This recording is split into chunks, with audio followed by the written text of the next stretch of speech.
La noche que descubrí a mi mujer en aquella habitación de hotel, no había ningún hombre con ella. Había una carpeta, una grabadora y una foto mía de hace 7 años, tomada en un sitio donde yo juraba no haber estado nunca. La seguí durante 3 meses, como un imbécil, jueves tras jueves. Hotel Riveras, habitación 314, siempre a las 11. Pensé que tenía un amante, pensé que me dejaba, pensé en 1000 cosas. En todas, yo era la víctima. Lo que no se me ocurrió ni una sola vez, ni siquiera la última noche, mientras subía las escaleras con las manos temblando, fue lo único que resultó ser verdad. Que ella no me estaba engañando con otra persona, me estaba engañando conmigo mismo. Antes de contar lo que vi aquella noche en la habitación 314, tengo que contar cómo llegué hasta esa puerta. Y para entender eso, tienen que saber quién era yo antes, o quién creía que era. Me llamo Adrián Vega, tengo 42 años. Soy arquitecto, socio menor en una constructora mediana de Madrid. Tengo un coche que me gusta, una casa que me costó 15 años pagar, y hasta hace 3 meses tenía una mujer. Bueno, sigo teniéndola. En los papeles. Mi mujer se llama Beatriz Lozano. Tiene 38 años. Es abogada especializada en herencias y sucesiones, y la conocí en el peor día de su vida. Fue en el funeral de Daniel. Daniel Ruiz era compañero mío en la empresa, 4 años más joven que yo. Buen ingeniero, mejor persona, decían todos. Una tarde de octubre se cayó desde un andamio en una obra de Carabanchel y murió antes de llegar al hospital. Yo estaba ese día en la obra. Fui yo quien llamó a la ambulancia. Fui yo quien le cerró los ojos. Y fui yo también quien encontró su reloj en el suelo, a 3 metros de donde había quedado tendido. Un reloj antiguo, de oro, herencia de su padre. Se lo había visto puesto 1000 veces. Lo recogí sin pensar. Lo guardé en el bolsillo de la chaqueta. Pensé que ya nadie lo notaría hasta el funeral y que entonces se lo entregaría yo mismo a la familia. El día del entierro me acerqué a su viuda. Estaba sola junto a la entrada del cementerio, con un vestido negro que le quedaba grande, los ojos secos, los hombros caídos. Me pareció que llevaba semanas sin dormir. Saqué el reloj del bolsillo y se lo puse en la mano sin decir nada. Beatriz lo miró, lo cerró en el puño, levantó la cabeza despacio y me miró fijamente, como si tratara de recordar mi cara para siempre. Después me dio las gracias con una voz tan rota que se me partió algo dentro del pecho. Esa noche tomamos un café que duró 3 horas. 3 meses después estábamos saliendo. 2 años después, casados. Hay quien lo encontró raro, que si demasiado pronto, que cómo se le ocurría a una viuda tan joven empezar de nuevo justo con un compañero del marido. Su madre dejó de hablarle durante meses. Su padre no vino a la boda. A mí no me importó. Yo la quería.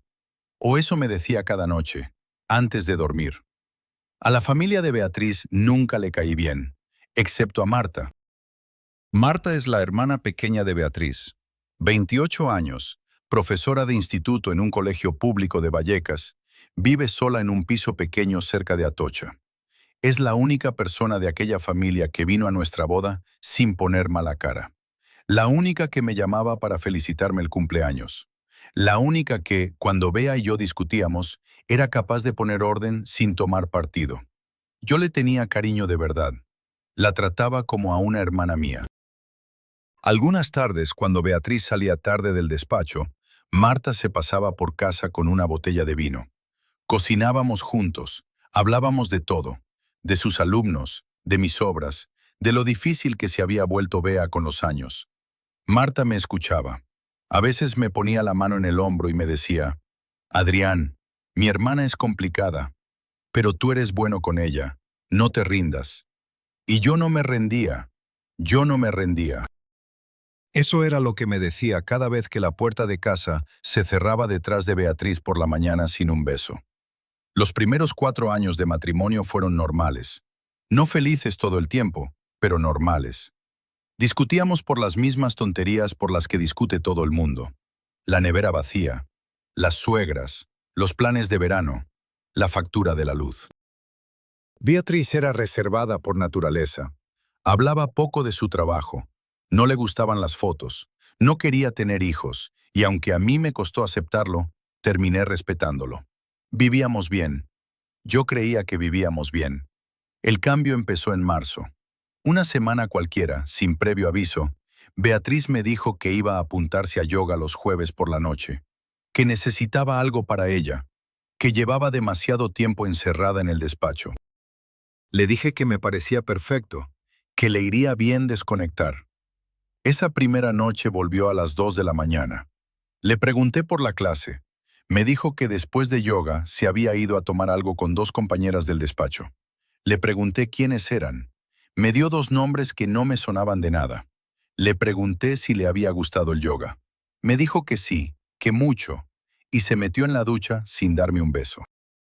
Esa noche, mientras ella se duchaba, me acerqué al cesto de ropa sucia. No sé por qué. Es una de esas cosas que uno hace sin pensar, hasta que años después se da cuenta de que en el fondo sí estaba pensando. La camiseta que se había quitado no olía a sudor. No olía a esfuerzo. No olía a clase de yoga. Olía a toallas blancas. A esas toallas industriales que solo se usan en hoteles. Me quedé un minuto largo con la camiseta en la mano. Después la solté. Cerré la tapa del cesto. Volví a la cama. Apagué la luz. Cuando ella salió de la ducha y se acostó a mi lado, yo fingí estar dormido. Y ella no me tocó. Era la primera vez en 5 años que no me tocaba al meterse en la cama. Las semanas siguientes, los jueves se convirtieron en una pequeña ceremonia que ninguno de los dos nombrábamos. Bea volvía cada vez más tarde. Las excusas iban cambiando. Yoga, cena con compañeras, una conferencia, una amiga del colegio que estaba de paso por Madrid. Yo no preguntaba. Y ella, que siempre me había contado todo con detalle, dejó de molestarse en explicar. Una noche llegó a las 3:30. Yo estaba sentado en el sofá, con la luz apagada. No la esperaba a propósito, simplemente no podía dormir. Se quedó quieta en el recibidor cuando me vio. ¿Por qué no te has acostado?, preguntó. Le dije que estaba leyendo. Le mostré un libro que no había abierto en horas. Beatriz me miró un segundo más de la cuenta. Después sonrió. Fue una sonrisa cansada, casi tierna. Vino, me besó en la frente y me dijo que me fuera a la cama, que me iba a hacer daño no dormir. Esa fue la primera vez que sentí miedo de mi mujer. No sé explicarlo mejor. No miedo a que me dejara, miedo a ella. Empecé a fijarme en cosas que antes no veía. Cómo se quedaba un segundo más mirando el móvil cuando llegaba un mensaje. Cómo ya no usaba mi camisa vieja para dormir. Cómo se reía en voz baja cuando hablaba por teléfono en el balcón. Y cómo esa risa se apagaba apenas yo me asomaba a la puerta. Me dije a mí mismo que eran imaginaciones. Me lo dije muchas veces.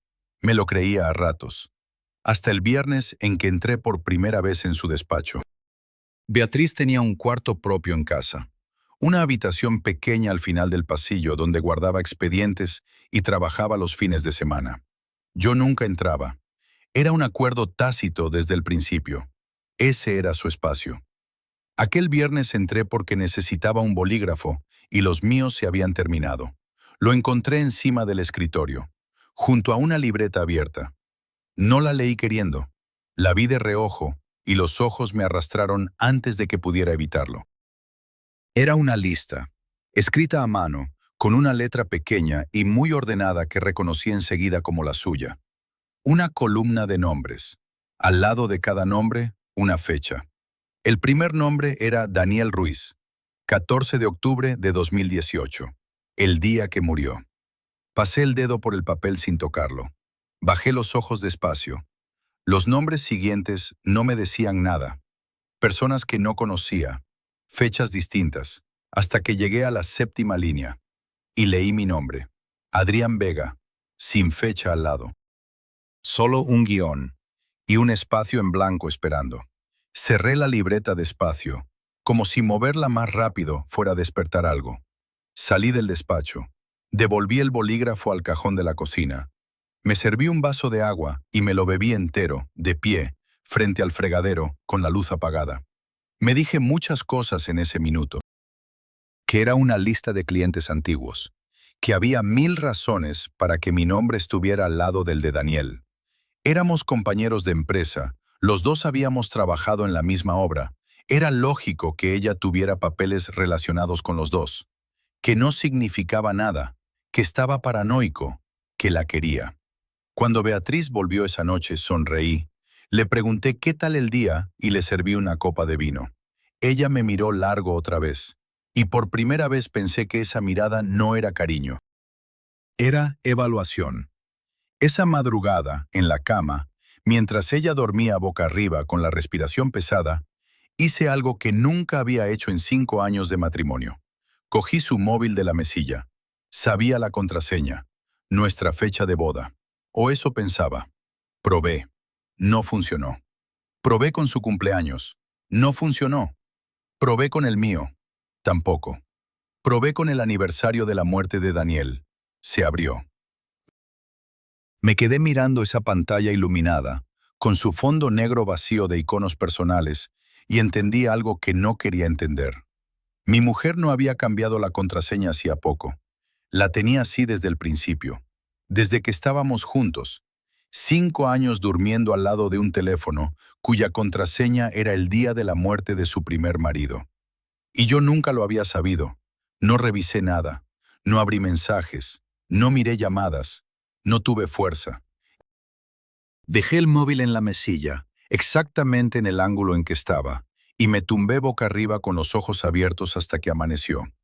Al día siguiente, sábado, fui a una tienda de electrónica en la Gran Vía y compré un localizador GPS. Un aparato pequeño, magnético, que se colocaba debajo del coche. Me costó 75 euros. Lo pagué en efectivo. Mientras caminaba al coche con la bolsita en la mano, sentí algo que no había sentido nunca en mi vida. Vergüenza por adelantado. No por seguir a mi mujer, por lo que iba a encontrar. Por la noche, mientras Beatriz cenaba con Marta en la cocina, bajé al garaje con la excusa de que se me había olvidado un plano en el coche y pegué el GPS bajo el chasis trasero del Volvo de Bea. Marta me llamó desde arriba. «Adrián, bajas. Hay tarta». Subí. Me lavé las manos. Comí tarta. Marta me hizo reír con una historia de un alumno suyo que había escrito un examen de filosofía entero en verso. Bea estaba callada, removiendo el café con la cuchara una y otra vez, mirando la mesa. Cuando Marta se fue, en la puerta, me abrazó más fuerte de lo normal, más fuerte de lo que abraza una cuñada. Me dijo al oído, en un susurro tan bajo que casi tuve que adivinar las palabras. «Cuídate, Adrián, ¿vale? Cuídate». Yo le di las gracias y le dije que sí, que tranquila. No le pregunté de qué tenía que cuidarme. Esa pregunta me la hice 10 veces durante los días siguientes, dándole vueltas, y cada vez encontraba una respuesta más tranquilizadora. Marta era cariñosa. Marta había bebido un poco más de la cuenta. Marta sabía que su hermana estaba rara y se preocupaba por mí. 1000 explicaciones razonables. Ninguna era la verdadera. El jueves Beatriz salió a las 9:30 de la noche, como siempre. Se puso un vestido negro, sencillo, sin escote. Cogió un bolso pequeño. No se maquilló más de lo normal. Antes de salir, me dio un beso en la mejilla. Un beso seco, profesional, casi. «No me esperes despierto». «No te espero», dije. Cerró la puerta. Yo conté hasta 60. Después fui al despacho, encendí el ordenador y abrí la aplicación del GPS. El punto rojo se movió por la M30. Tomó la salida de Avenida de América. Bajó por Príncipe de Vergara. Giró en una calle pequeña, paralela al Retiro, y se detuvo frente a un edificio que reconocí enseguida. Hotel Riveras. 3 estrellas. Discreto, de los que nadie elige por casualidad. Sentí frío en las manos. El punto rojo se quedó parado allí 3 horas exactas. A las 12:30 empezó a moverse de vuelta hacia casa. Cerré el ordenador antes de que entrara por la puerta. Cuando se metió en la cama, esa noche, me besó el hombro. Fue un beso pequeño, apenas un roce de labios sobre la tela del pijama. El primero en muchas semanas. Me acordé entonces de algo en lo que no había vuelto a pensar desde el día que firmamos el acuerdo prematrimonial. Beatriz, antes de casarnos, había insistido en que firmáramos separación de bienes durante los primeros 5 años de matrimonio. Después, automáticamente, sin necesidad de hacer ningún trámite, pasaríamos a sociedad de gananciales. Yo me reí cuando me lo propuso. Le dije, «Eres abogada hasta para casarte». Ella me dio un beso en la boca y me contestó, «Confía en mí, Adrián. Yo sé lo que hago». En aquel momento me pareció una frase tierna, la frase más tierna del mundo casi, la promesa de una mujer práctica que sabía cuidar de los dos. 5 años. Era el plazo. El verano siguiente cumplíamos 5 años de matrimonio.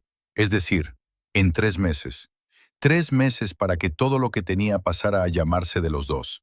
Y allí estaba yo, con el ordenador cerrado y un punto rojo moviéndose hacia mi casa, preguntándome por primera vez en 5 años qué significaba de verdad esa fecha. Beatriz se durmió a los pocos minutos. Yo me quedé despierto, mirando el techo, contando las grietas finas del gotelé, hasta que empezaron a confundirse unas con otras. Pensé en todo lo que había aprendido esa semana. La camiseta que olía a hotel, la risa apagada en el balcón, la contraseña del teléfono, la lista en su libreta, mi nombre, sin fecha al lado, el abrazo demasiado fuerte de Marta, el acuerdo prematrimonial que vencía en 3 meses, el Hotel Riveras. Una habitación cuyo número todavía no sabía. Pensé que estaba reuniendo pruebas. Pensé que iba a descubrir algo terrible y que después ya vería qué hacer. Pensé esa noche que estaba siendo astuto, discreto, inteligente. No sabía que llevaba 5 años durmiendo abrazado a una mujer que se había aprendido de memoria cada una de mis costillas, que sabía exactamente qué pruebas iba a buscar, cuándo y por qué. Que lo único que esperaba, paciente, en silencio, era que yo me decidiera a abrir esa puerta. Yo creía que la había abrazado durante 5 años, pero lo cierto es que, durante 5 años, había sido ella la que me había sostenido encima, como se sostiene a una víctima, para que no cayera todavía. El primer jueves no me atreví a entrar. Aparqué el coche 2 calles más arriba del Hotel Riveras. Me bajé caminando sin abrigo en una noche de marzo, en la que sí hacía falta abrigo, y me senté en la terraza de una cafetería con la chaqueta sobre las rodillas y los ojos clavados en aquella puerta de cristal. Pedí un café que se enfrió antes de probarlo. A las 9:42 de la noche vi llegar el Volvo de Beatriz. Aparcó frente a la entrada con la naturalidad de quien aparca todas las semanas en el mismo sitio. Bajó. Llevaba el mismo vestido negro de la semana anterior. Cruzó la acera sin mirar a nadie. Empujó la puerta del hotel con el hombro, como se empuja la puerta de la propia casa, y le sonrió al recepcionista. No fue una sonrisa cualquiera, fue una sonrisa de costumbre, de buenas noches a quien te conoce. El recepcionista le devolvió el saludo con un gesto pequeño, profesional, y le entregó algo sin que ella tuviera que pedirlo. Una llave. A los hoteles modernos, uno entra y le dan una tarjeta. En el Riveras todavía usaban llaves de metal con un llavero de madera con el número grabado a fuego. Bea metió la llave en el bolso y caminó hacia el ascensor. Yo no llegué a leer el número. Estaba demasiado lejos y las manos me temblaban demasiado para sacar el móvil y hacer una foto. Volví a casa esa noche conduciendo despacio, con las ventanillas bajadas a pesar del frío, repasando una y otra vez aquella sonrisa de costumbre. Llegué a casa antes que ella. Me metí en la cama vestido, apagué la luz, cerré los ojos. A las 12:30 oí el motor del Volvo en el garaje. A la 1:45, la puerta de casa. A la 1 en punto, mi mujer se metió en la cama, me besó la nuca y me susurró buenas noches. Yo no contesté. Ella no insistió. El segundo jueves entré. Aprovechando que Bea siempre llegaba a las 9:40, fui a las 9:30. Me planté en el mostrador del Riveras con una bolsa de viaje vacía y le dije al recepcionista, un chico joven con la corbata floja, que necesitaba una habitación para una noche. Me preguntó si tenía reserva. Le dije que no. Miró el ordenador, tecleó, asintió. Tenemos una libre en la segunda planta, 45 euros.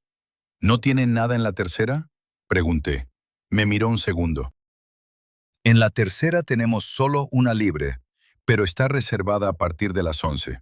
Si la quiere para unas horas... No, le interrumpí.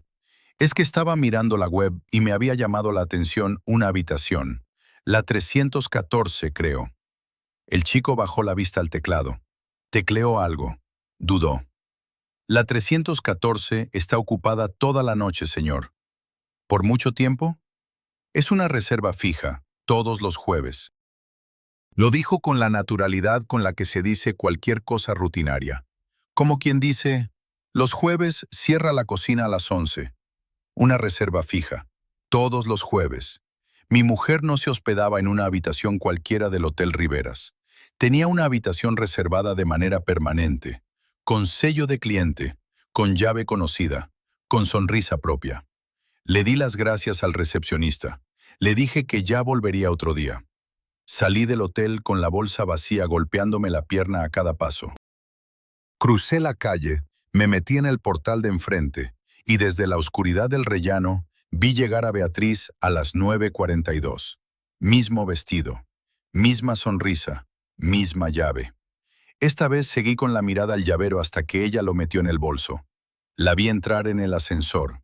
Vi el indicador subir despacio y se detuvo en el 3. Esa noche no dormí. Me imaginé al hombre, a los hombres, quizá uno fijo, quizá distintos cada semana. Me imaginé a mi mujer abriendo aquella puerta, dejando caer el bolso, dejándose abrazar por alguien cuya cara yo no conocía.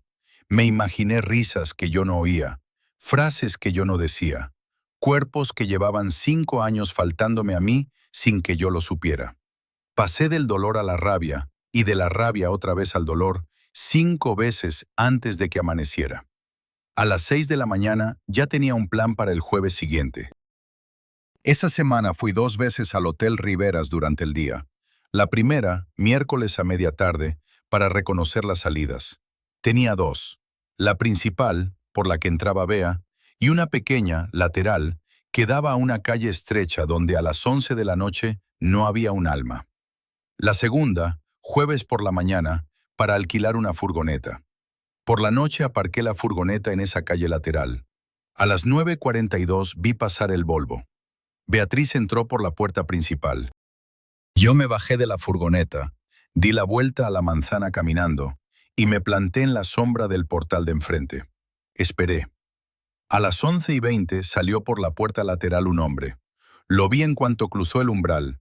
50 y tantos años, pelo gris, mal cortado, una gabardina marrón que le quedaba grande en los hombros, un maletín de cuero gastado en una mano, pantalones que ya no eran de su talla.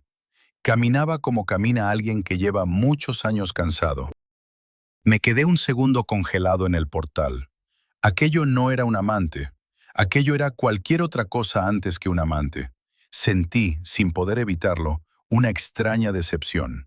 Como si descubrir que mi mujer no me engañaba con un cuerpo joven y musculoso fuera, en algún rincón mezquino de mí mismo, peor que descubrir que sí. Porque entonces, ¿qué demonios estaba haciendo Beatriz allí? ¿Y con quién? El hombre cruzó la calle y se metió en una boca de metro a 2 manzanas de allí. Lo seguí. Bajamos juntos al andén de la línea 1. Él se sentó en un banco. Yo me quedé de pie al otro lado, fingiendo mirar el panel de horarios. Subió en el siguiente tren. Yo subí en el mismo vagón. Hizo 2 transbordos. Yo hice los mismos. Se bajó en lavapiés. Caminó por callecitas estrechas. Paró en un kiosco a comprar tabaco. Saludó a una vecina mayor con 2 besos. Y entró por fin en un portal viejo, de azulejos verdes, en una calle que se llamaba Mesón de Paredes. Esperé 20 minutos en la esquina. Cuando estuve seguro de que no iba a volver a salir, crucé y me acerqué al portal. En la pared, entre el telefonillo y el buzón, había una placa metálica oxidada. 4 líneas. R. Velasco, investigaciones privadas. Segundo piso, puerta B, consultas con cita. Volví a casa con un vacío en el estómago que no se parecía a nada que hubiera sentido antes. Mi mujer no se acostaba con un hombre. Mi mujer pagaba a un detective privado. 3 horas, cada jueves. Una reserva fija de habitación de hotel para reunirse en privado con un investigador. Eso costaba dinero. Mucho dinero. Beatriz había estado transfiriendo cantidades importantes durante meses, quizá años, a un hombre que se dedicaba a investigar. ¿A quién? ¿A mí? Me senté en el sofá con la luz apagada, intentando pensar. Repasé mi vida entera, mis movimientos bancarios, mis correos, mis llamadas, las pocas veces que había salido sin avisar, las menos veces aún en que había mentido. No encontré nada. Yo no tenía nada que ocultar. Yo no tenía nada. Repetí esa frase tantas veces, dándome cuerda, que llegó un momento en que dejé de creérmela. Porque hay un sitio dentro de la cabeza, un sitio pequeño y oscuro, donde guardamos las cosas que decidimos no recordar. Y aquella noche, sentado en mi sofá con la luz apagada, oí ese sitio rascar la pared por dentro. Lo callé enseguida. Me dije que era el cansancio. Me serví un whisky. Me lo bebí de un trago. Me serví otro. Cuando Beatriz entró por la puerta a las 12:30, yo ya estaba arriba, en la cama, con los ojos cerrados y la respiración fingida. Ella se acostó a mi lado y me pasó la mano por el pelo. Una caricia lenta, cariñosa, como hacía meses que no me hacía. ¿Estás bien, cariño?, susurró. Yo asentí con la cabeza, sin abrir los ojos. Mañana descansa, dijo ella, y se durmió. Esa caricia fue lo más violento que me hicieron en mucho tiempo. El lunes siguiente me presenté en el portal de Lavapiés a las 10 de la mañana. No llamé, no pedí cita, subí.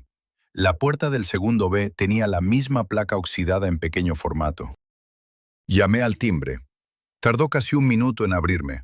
Cuando lo hizo, Ramón Velasco estaba en mangas de camisa, con un cigarro a medio fumar entre los dedos y los ojos puestos en mí, sin sorpresa de ninguna clase. Se hizo a un lado para dejarme pasar. «Pase, señor Vega», dijo. «Llevo 2 años con su cara delante. Ya era hora de que la viera en directo». Sentí cómo se me cerraba la garganta.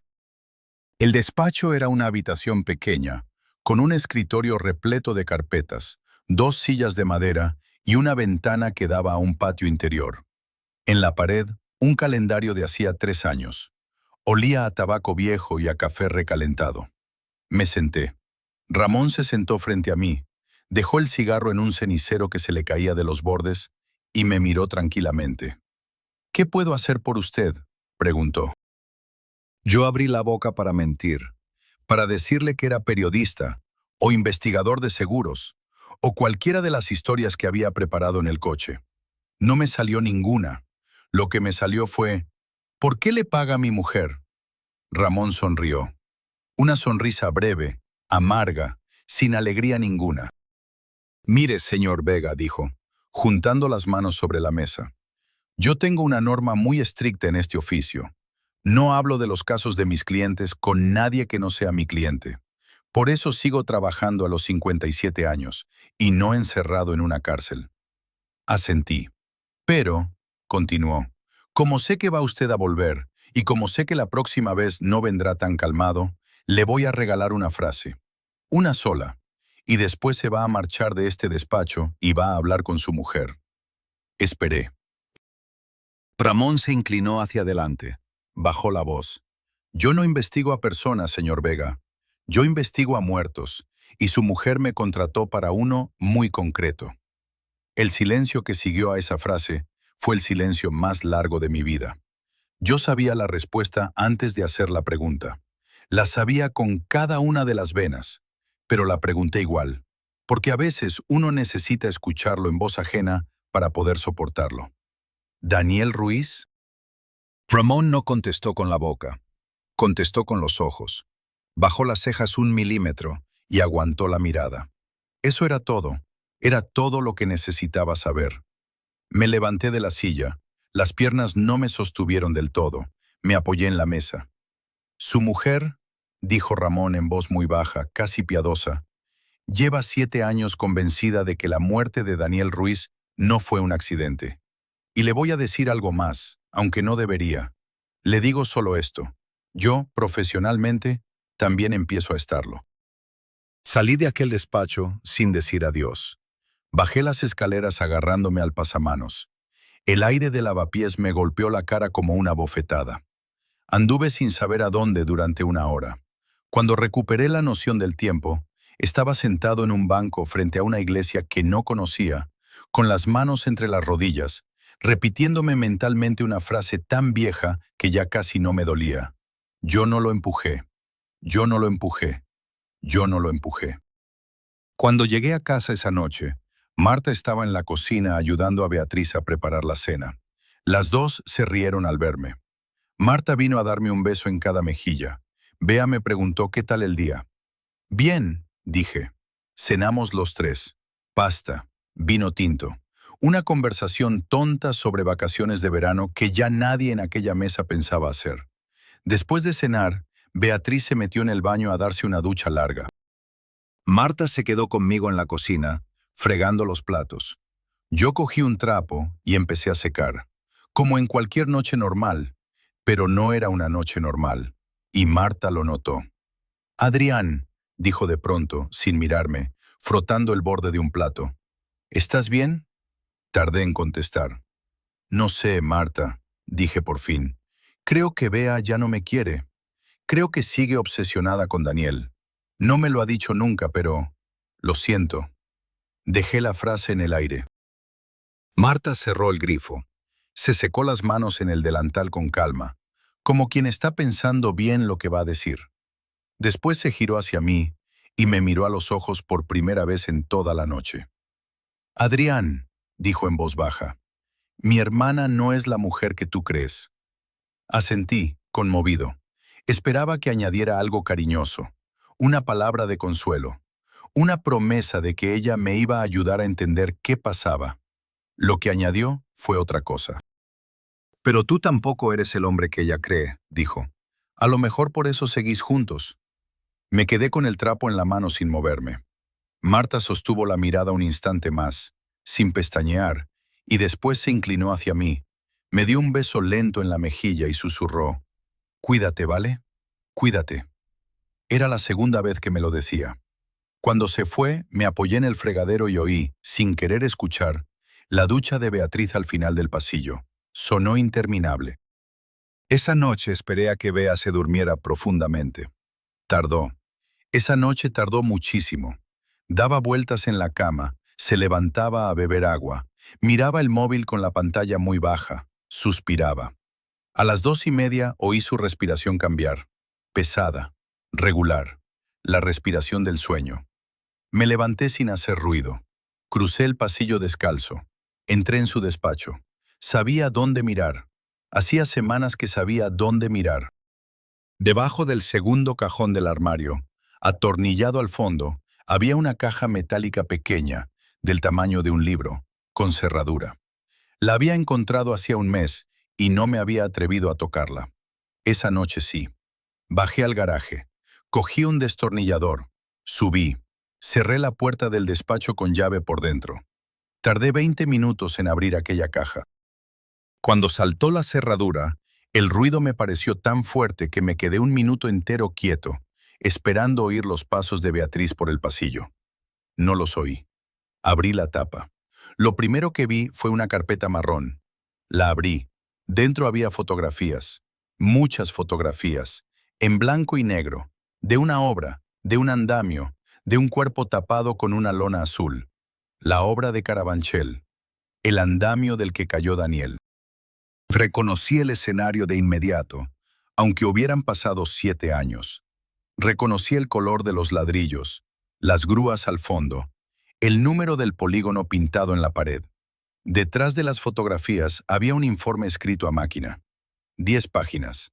Encabezado: Velasco Investigaciones. Informe preliminar. Caso Ruiz. Lo hojeé sin leerlo entero. Frases sueltas se me clavaron como agujas. Inconsistencias en la posición del cuerpo respecto al punto de caída. Testimonio del operario Manuel Cifuentes, Contradice la declaración oficial del señor Adrián Vega. Recomendación: ampliar plazo de investigación. Solicitar entrevistas adicionales al personal subcontratado. Hijo de puta, hijo de puta. Beatriz tenía un informe completo, y mi nombre aparecía en él 3 veces en cada página. Pero eso no fue lo peor. Lo peor estaba debajo. Debajo del informe de Velasco había un sobre amarillo, antiguo, sellado con un lacre rojo que alguien ya había roto. Lo abrí con dedos torpes. Dentro había un único papel, doblado en 3, amarilleado por los años. Era un testamento, manuscrito, firmado por Daniel Ruiz, fechado 2 meses antes de su muerte. Lo leí 2 veces sin entender lo que estaba leyendo. Daniel, en aquel testamento, dejaba todos sus bienes a una sola persona, y esa persona no era Beatriz, era Marta. A mi hija Marta Ruiz Cifuentes, la única persona en este mundo que me ha querido sin condiciones, dejo la totalidad de mis bienes presentes y futuros. Hija, hija. Releí esa palabra 5 veces. Marta Ruiz Cifuentes. No Marta Lozano, como la había llamado siempre todo el mundo en aquella casa. Marta no era hermana de Beatriz. O sí, pero no del todo. Era la hija del primer matrimonio de Daniel, y Beatriz, su madrastra, era apenas la segunda esposa. Una segunda esposa que, según el testamento que yo tenía entre las manos, no debería haber heredado nada. Ni la casa, ni la cuenta, ni el coche, ni el reloj. Volví a mirar el sobre amarillo. La cera roja del lacre estaba reseca, vieja. Aquel papel llevaba años escondido en aquella caja. Seguramente había estado en el despacho de Daniel, y alguien lo había sacado de allí antes de que la familia se enterara. Alguien que tenía acceso. Alguien que sabía dónde guardaba sus papeles importantes. Alguien que después firmó como heredera única, presentando otro testamento ante el notario. Un testamento más conveniente. Beatriz Lozano, mi mujer, una abogada de herencias, especialista en herencias. Me senté en el suelo del despacho con los 2 papeles en la mano. El informe del detective, el testamento original. Y muy despacio, empecé a entender una cosa que cambió todo lo que estaba pasando aquella noche.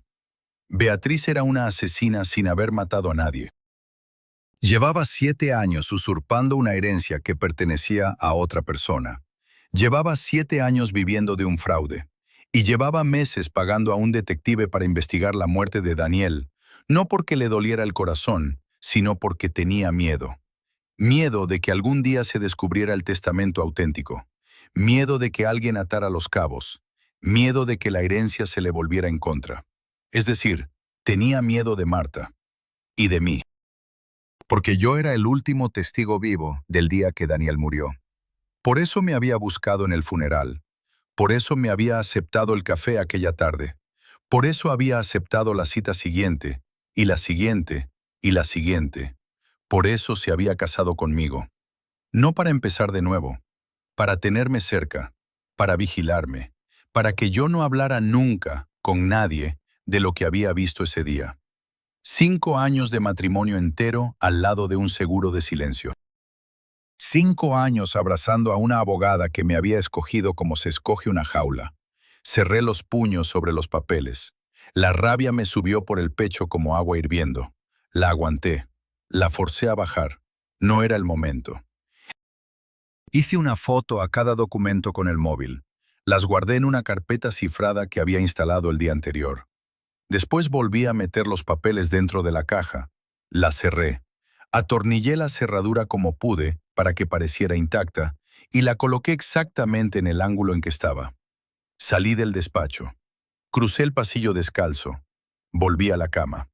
Beatriz dormía boca arriba, con la respiración tranquila, las manos cruzadas sobre el pecho como una santa de iglesia. Me tumbé a su lado. Miré el techo. Y por primera vez en muchos meses sentí algo parecido a la paz. Porque ahora yo sabía lo del testamento. Yo sabía que ella tenía un fraude penal encima. Yo sabía que, si la cosa se ponía fea, yo tenía con qué defenderme. Si Beatriz quería sacar a la luz lo de Daniel, yo sacaría a la luz lo del testamento. Su silencio a cambio del mío. Por primera vez en meses, sentí que volvía a tener el control de mi propia vida. Cerré los ojos sonriendo. Me dormí enseguida. No me di cuenta, esa noche, de algo muy importante. No me di cuenta de que aquella caja metálica, escondida bajo un cajón, era demasiado fácil de encontrar para una abogada como ella. Que aquella cerradura era demasiado fácil de forzar para un hombre con un destornillador y 20 minutos. Que el testamento estaba demasiado bien colocado encima del informe, como si alguien hubiera querido que lo encontrara primero. Para que yo pensara exactamente lo que estaba pensando esa noche. Que había recuperado el control, que tenía una salida, que la partida era mía. No me di cuenta tampoco de otro detalle. Aquella tarde, en la cocina, Marta no me había dicho, «Cuídate», como se dice a alguien al que se quiere proteger. Me lo había dicho como se dice a alguien al que se va a empujar. Los 6 días siguientes los pasé preparándome para una guerra que creía estar ganando antes de empezarla. El martes saqué fotocopias del testamento original. 3 juegos. El primero lo guardé en una caja de seguridad alquilada a mi nombre en una sucursal del Santander a la que Beatriz nunca había entrado. El segundo lo metí en un sobre cerrado y lo dejé en mano a un viejo amigo abogado de Salamanca, sin contarle de qué se trataba, con la única consigna de que si yo desaparecía o me pasaba algo extraño, abriera el sobre. El tercer juego, el original, lo escaneé y lo subí a una carpeta cifrada en la nube, con una contraseña que solo yo conocía. El miércoles cambié la contraseña de mi correo, de mi banco y del seguro de vida. El jueves por la mañana me levanté antes del amanecer, me afeité despacio frente al espejo y me miré durante un minuto largo. La cara que me devolvió la mirada me pareció más vieja que la del día anterior. No me pareció la de un asesino, me pareció la de un hombre que había aprendido a defenderse demasiado tarde. Bea desayunó conmigo en la cocina. Estaba más cariñosa que de costumbre. Me preguntó si me apetecía hacer algo el domingo, ir a comer al campo, lo que yo quisiera. Le dije que sí. Le sonreí. Le pasé la mano por la espalda al despedirme. Por dentro, ya la había enterrado. Esa noche llegué al Hotel Riveras a las 9:45, casi una hora antes que ella. El recepcionista era distinto al de las otras veces. Una mujer mayor, de pelo recogido, con gafas de leer colgadas del cuello. Me miró cuando entré, sin sorpresa. «Habitación 314», dije. Asintió, como si me estuviera esperando. Sin pedirme el carnet, sin hacerme firmar nada, sacó de un cajón una llave de metal con su llavero de madera y me la pasó por encima del mostrador. «Subiendo a la izquierda», dijo. «Que pase buena noche, señor Vega». No le pregunté cómo sabía mi nombre. Subí en el ascensor con la llave en la mano y un latido en la garganta que no me dejaba tragar. La habitación 314 estaba al final de un pasillo largo, con moqueta granate y apliques amarillos. La puerta era de madera oscura, con el número en latón. Metí la llave, giré. Estaba abierta antes de que yo girase. Empujé la puerta despacio. La habitación era exactamente como me la había imaginado, y exactamente distinta. Una cama doble pulcramente hecha. Una mesa redonda junto a la ventana, con 2 sillas. Una lámpara de pie. Una cómoda. Un baño al fondo, con la puerta entornada. No había nadie. Sobre la mesa había una carpeta marrón, abierta. Al lado una pequeña grabadora digital apagada. Y encima de la carpeta, una sola fotografía. Me senté en una de las sillas. Cogí la fotografía con dedos torpes. Era yo. Pero no era yo de hace 2 semanas. Ni de hace 2 años. Era yo de hace 7 años. Estaba en lo alto de un andamio, en una obra que reconocí de inmediato. La obra de Carabanchel.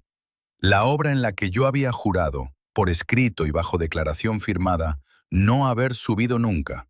La foto estaba tomada desde otro andamio paralelo, a unos 15 metros de distancia. Se me veía la cara. Se me veían las manos. Se me veía a Daniel justo delante de mí, dándome la espalda. Era una foto del 14 de octubre de 2018. tomada minutos antes de que Daniel cayera. Detrás de la fotografía, escrita con tinta negra, había una frase corta. Sabíamos que vendrías. No sabía, sabíamos. Plural. Levanté la cabeza despacio, y entonces oí la puerta abrirse a mi espalda. Beatriz entró sin prisa. Cerró con llave por dentro, 2 vueltas. Dejó el bolso encima de la cómoda. Se quitó los zapatos. Se sentó frente a mí, en la otra silla, con la mesa redonda entre nosotros y la fotografía boca arriba entre los dos. No dijo hola. Lo primero que dijo, en una voz tranquila que yo no le había oído en 5 años de matrimonio fue: «Llevas 7 años llegando tarde a esta habitación, Adrián». Yo había preparado un discurso para ese momento. Lo había ensayado en el coche. Sabía dónde iba a poner el énfasis. Sabía cuándo iba a sacar la fotocopia del testamento. Sabía hasta el tono frío con el que iba a pronunciar la palabra fraude. No me salió ninguna de esas frases. Me salió una mucho peor. Sé lo del testamento, dije. Sé que falsificaste la firma de Daniel. Sé que la herencia entera era de Marta. Y tengo copias en 3 sitios distintos. Si me tocas, esto sale a la luz mañana mismo. Beatriz inclinó la cabeza un poco a un lado, como un médico que escucha una sintomatología familiar. Después sonrió. Una sonrisa pequeña, casi tierna. «Lo sé, cariño», dijo. «Te lo dejé encontrar». El suelo se movió debajo de mí. La caja debajo del cajón. El destornillador olvidado en el garaje. El testamento colocado encima del informe. La cerradura barata. Todo. Llevo 6 meses dejándotelo encontrar. Tragué saliva. La boca se me había secado. ¿Por qué? Beatriz se inclinó hacia adelante. Apoyó los codos en la mesa. Se tomó su tiempo. «Porque para denunciar lo del testamento», dijo, «tú tienes que explicar primero por qué lo buscabas. Tienes que explicar por qué seguías a tu mujer. ¿Por qué pusiste un GPS bajo mi coche? ¿Por qué fuiste a un detective privado y le preguntaste por qué le pagaba yo? ¿Por qué sospechabas de mí justo en relación a la muerte de mi primer marido?» Hizo una pausa, sin dejar de mirarme. «Tú has sospechado mucho, Adrian, durante meses, y has sospechado además en un punto muy concreto. Has pensado, sin que nadie te lo dijera, que yo investigaba la muerte de Daniel porque sabía que no había sido un accidente. Y se te ha ocurrido a ti mismo, sin que nadie te lo sugiriese, porque tú eres el único en el mundo que sabe con seguridad que no fue un accidente». Sentí como el aire se me iba del pecho. «Si denuncias el testamento, tienes que justificar todo lo que has hecho estos 6 meses. Y todo lo que has hecho estos 6 meses solo se justifica si tú ya sabías, desde el primer día, lo que pasó en aquella obra. Solo lo sabe quien estaba ahí». Me levanté de la silla, tan deprisa que la silla cayó hacia atrás contra la cómoda. «No tienes nada», dije. La voz me salió más alta de lo que quería, más rota. Una conversación en una habitación de hotel no vale nada en un juicio. Yo no he firmado nada. Yo no he confesado nada. Tú, como mujer mía, no puedes ni siquiera testificar en mi contra. Lo sabes mejor que yo». Beatriz asintió, despacio, como si estuviera de acuerdo en todo. «Tienes razón», dijo. «Yo no tengo nada». Y entonces miró por encima de mi hombro, hacia la puerta del baño. Yo no quería girarme. Sabía, antes de hacerlo, que algo terrible me esperaba al otro lado de ese gesto. Me giré. La puerta del baño se abrió. Marta salió. Llevaba unos vaqueros negros y un jersey gris, el pelo recogido, la cara lavada, y entre las manos, sostenida frente al pecho como una cruz, una pequeña grabadora digital con la luz roja encendida. Caminó hasta el centro de la habitación. Se detuvo a 3 pasos de mí. Me miró a los ojos. No con odio, no con rabia, no con ninguno de los gestos que yo había temido en aquellos meses. Con la cara serena, exacta, de alguien que ha esperado 7 años para mirar a otra persona desde esa distancia. «Hola, cuñado», dijo. Después se giró hacia Beatriz, sin bajar la grabadora, y le dijo en voz baja: «Ha quedado entero. Lo de la obra, lo del testamento, lo de las copias en 3 sitios. Todo. Beatriz asintió. Yo me quedé de pie en mitad de la habitación, con la fotografía de lavapiés todavía en la mano, sintiendo cómo cada hueso de mi cuerpo se enteraba, uno a uno, de que algo dentro de mí acababa de morirse. Marta, balbuceé. Ella me miró otra vez, bajó la grabadora, la apagó con el pulgar, sin prisa. Marta Ruiz Cifuentes, dijo, hija única de Daniel Ruiz, fallecido en accidente laboral el 14 de octubre de 2018, y única persona a la que mi padre, 2 meses antes de morir, le dejó por escrito todo lo que tenía. Miré a Beatriz, miré a Marta, miré a Beatriz otra vez. Pero tú eres su hermana, dije, como un imbécil, agarrándome a la mentira de 5 años como un náufrago a una tabla podrida. Soy su hijastra, dijo Marta. Beatriz se casó con mi padre cuando yo tenía 14 años. Vivimos juntas 7 años antes de que él muriera. Y desde el día del entierro hasta hoy, no nos hemos separado nunca. Las dos sabíamos lo que había pasado en aquel andamio. Las dos sabíamos quién había sido. Y las dos sabíamos que, sin testigo y sin confesión, no íbamos a poder probarlo nunca.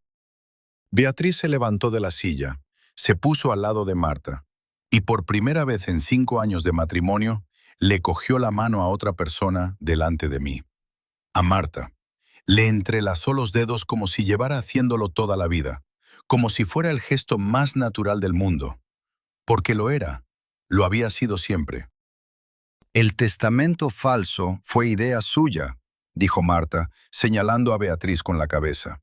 Para que yo no tuviera nada en los papeles, para que pareciera que mi madrastra me había robado la herencia, para que tú, si alguna vez sospechabas algo, sospecharas siempre de ella, para que me vieras a mí como víctima, para que me dejaras entrar en tu cocina y en tu confianza. Las piernas se me doblaron. Me senté en la cama sin querer. Yo era la cuñada simpática, continuó Marta, la hermana pequeña a la que se le podía contar cualquier cosa, la amiga que nunca te juzgaba cuando le decías que tu mujer era complicada, la que te traía vino los miércoles, la que te ponía la mano en el hombro y te decía que no te rindieras. Yo te traje a esta habitación, Adrián, yo, porque ella nunca podría haber sacado de ti lo que sacaste tú solo, sin darte cuenta, durante 5 años, conmigo. Empecé a recordar. Empecé a recordar todas las noches, los miércoles de vino tinto, las cenas en las que Beatriz se ausentaba pronto, las conversaciones en la cocina, con la luz baja, en las que Marta me preguntaba, ¿y de aquel día no te acuerdas de nada más? Y yo le contaba, despacio, fragmento a fragmento, cosas que no le había contado a la policía, cosas que no le había contado al juez, cosas que no le había contado ni a Beatriz. Cómo Daniel y yo discutimos esa mañana por el desvío de fondos. Cómo le grité.